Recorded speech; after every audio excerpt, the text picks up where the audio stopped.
What if one tiny moment of anger could ruin your entire day, or even your life? We've all been there. Emotions hijack us, and before we know it, we've said something we can't take back or made a decision we regret. It's like being a passenger in your own life, while your emotions are the ones behind the wheel. But what if you could stop that spiral right now? What if you could take control and steer your emotions, instead of letting them drive you? The truth is, emotions are not the enemy. The real problem isn't that we have emotions, it's that we often allow them to control us without even realizing it. The good news? You don't have to let your emotions run the show. In this video, I'll show you how to manage your emotions with wisdom from Stoic philosophy and some practical, modern tools. Ready to take back the wheel? Let's dive in. Chapter 1. Catch your emotions early. Signals, not enemies. Emotions are internal signals. They are not out to get you. But if you don't pay attention, they can sneak up on you and create chaos. Imagine your emotions as messengers, trying to tell you something important. The problem is, most of us don't listen until it's too late. Think back to the last time you got really angry. Maybe someone cut you off in traffic, or a friend said something that stung. Instead of reacting immediately, stop and ask yourself, what is this emotion trying to tell me about what I value or need? For example, when I was frustrated at work, I initially wanted to snap at my colleagues. But when I took a step back, I realized that my anger wasn't about the task itself. It was because I felt like my boundaries were being disrespected. Instead of reacting impulsively, I paused, acknowledged my feelings, and then communicated calmly about my needs. The result? A much more constructive conversation. Start to see your emotions as signals rather than enemies. When you feel a strong emotion, pause for a second. Ask yourself, what is this trying to tell me? The sooner you recognize the message, the sooner you can address it thoughtfully. Remember, the soul becomes dyed with the color of its thoughts. Chapter 2. Stoic Hack. Control this, drop that. Here's where Stoic wisdom kicks in. Control what you can, and let go of what you can't. This simple, yet powerful principle has stood the test of time for over 2 millennia. In fact, it's the core of Stoic philosophy. It's about focusing on your responses rather than trying to control everything around you. Take my friend John, for example. He was constantly frustrated with his job, the long hours, the negative boss, and the lack of appreciation. But here's the thing. He couldn't control his boss's attitude or the office environment. What he could control, however, was how he responded. Once he accepted that he couldn't change those external factors, he shifted his focus to controlling his own reactions. The result? He felt a lot more at peace and started enjoying his work again. The next time you're feeling emotionally triggered, ask yourself, can I control this? If the answer is no, let it go. You'll be surprised how liberating it feels to stop stressing over things outside your control. Stoic wisdom teaches us that it's not what happens to us that disturbs us, it's how we respond to it. It is not things themselves that disturb us, but our opinions about them. Chapter 3. Stop regrets in 5 seconds, master the pause. You've probably been there, feeling your anger rise, your heart racing, ready to unleash your frustration. We've all had those moments when our first reaction is emotional and, let's be honest, often regrettable. But here's the thing. If you can create a brief pause between the stimulus and your response, you can make a conscious choice rather than reacting impulsively. I remember a time when I got into a heated argument with a close friend. Normally, I would have fired back immediately with words I would regret.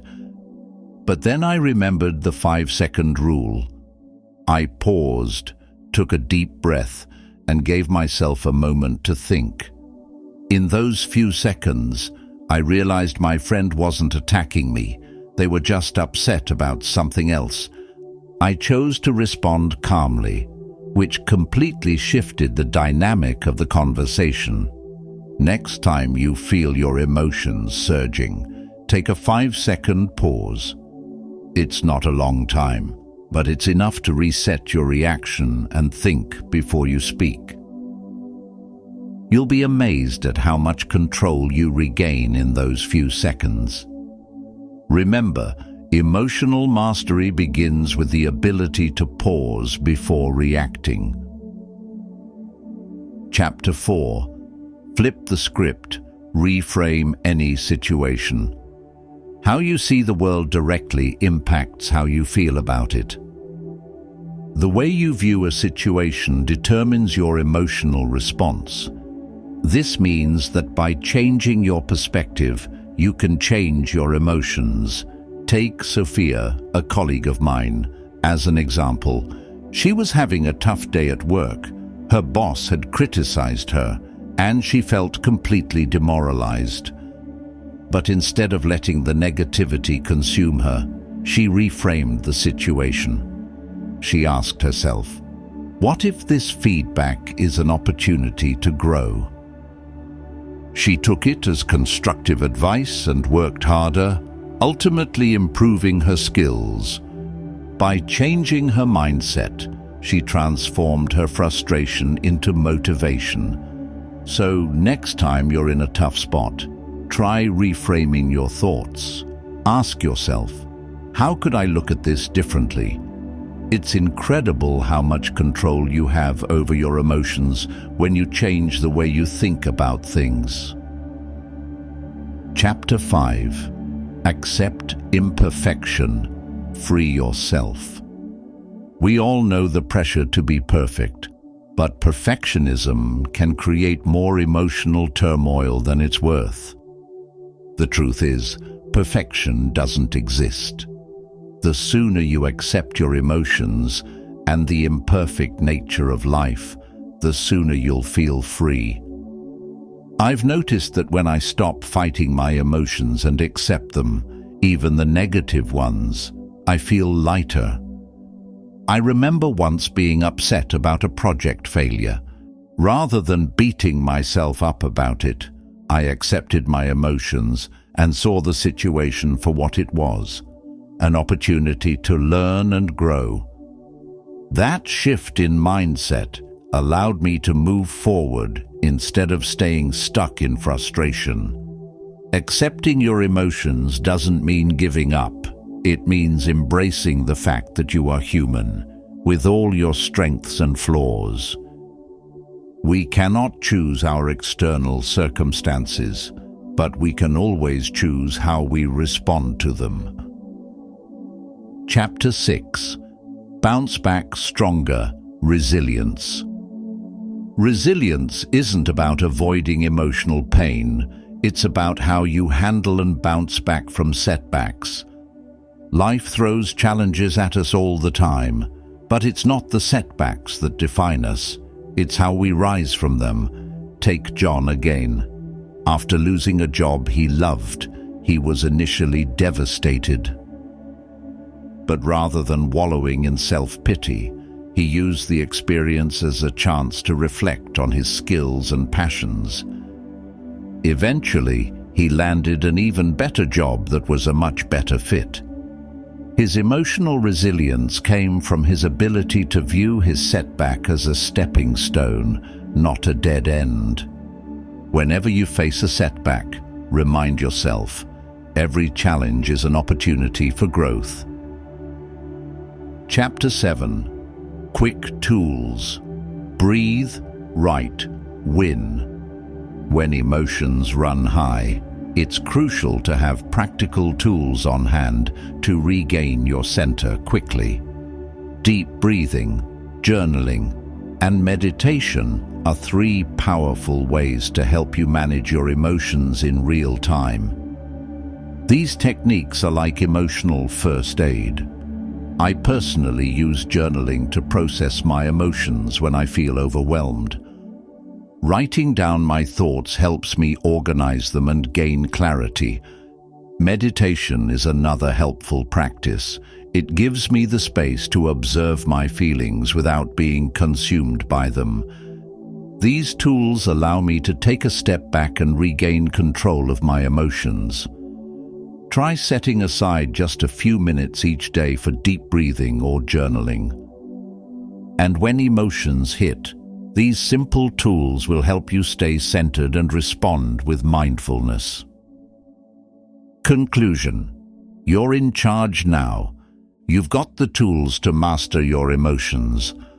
From pausing before reacting to using Stoic wisdom, you now have the power to regain control. The more you practice, the more natural it will become. Don't let your emotions rule you. Hit the like if this video helped, comment your biggest takeaway below, and subscribe so you never lose control again. Next video is waiting. Click it now to keep mastering your mind and emotions. Remember, the happiness of your life depends upon the quality of your thoughts.